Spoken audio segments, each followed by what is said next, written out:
So in the idea, you're a large cap manager, selling growth, retail selling a little bit, single stock, long onlys are selling a little bit. You're buying more.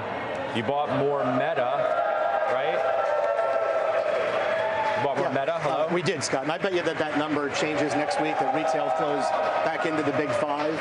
The reason we were buying Meta, it was a #1 pick going into the year. It's up 30–40% on the year, and you wonder, like, why are you chasing this as a large cap dividend portfolio? But the truth is we had some Meta called away recently. Sometimes when you write covered calls, the position gets called.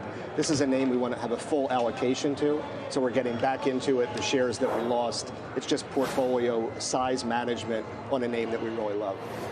You sold covered calls on Apple and IBM. You sold covered calls on Oracle and Roblox. Tell me more. I think a lot of this has to do with, to Joe's point about just hedging in here, but I'll focus on the Apple trade because you guys had a great conversation, Scott, you, Joe, Kramer, yesterday. I agreed with the entire thesis of the conversation.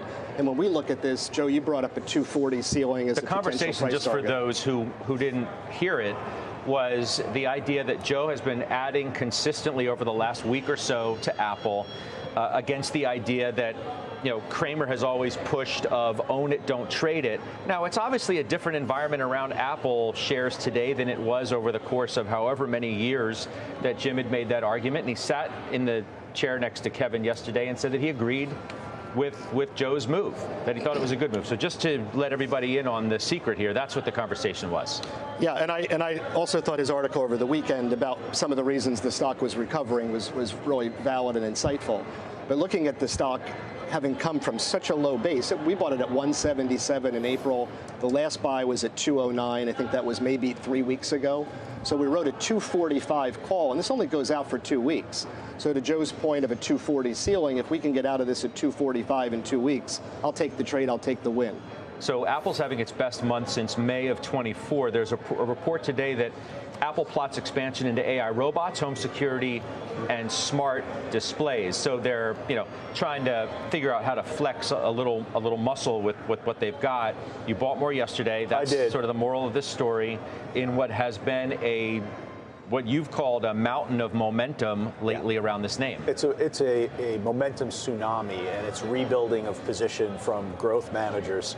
Today's the first day I'm a little discouraged by the price action. They want to go up every single day. Well, 235, 236, 235, 236 might be a little bit of a ceiling. As I've said 240, I could be a little bit off. Look, I'm going to make money on it because I have to stop. I've got to stop down below, so I'm okay with that. And I will maintain a position because I think ultimately it blows through 240. And we're talking about a company that is going to appreciate significantly over the coming quarters. But I'm just acknowledging from being a trader here. I understand, and I'm telling you, today's the first day. Do you have like a gecko on a loop? You know, greed is good and all is well. Listen, I mean, okay, the stock's down not even $2. We showed the chart. You know, I worked with Mark Fisher for 18 years. I know if Mark's looking at Apple, he's saying the same thing. To, you know, maybe you have a little bit of exhaustion. I will tell you this one.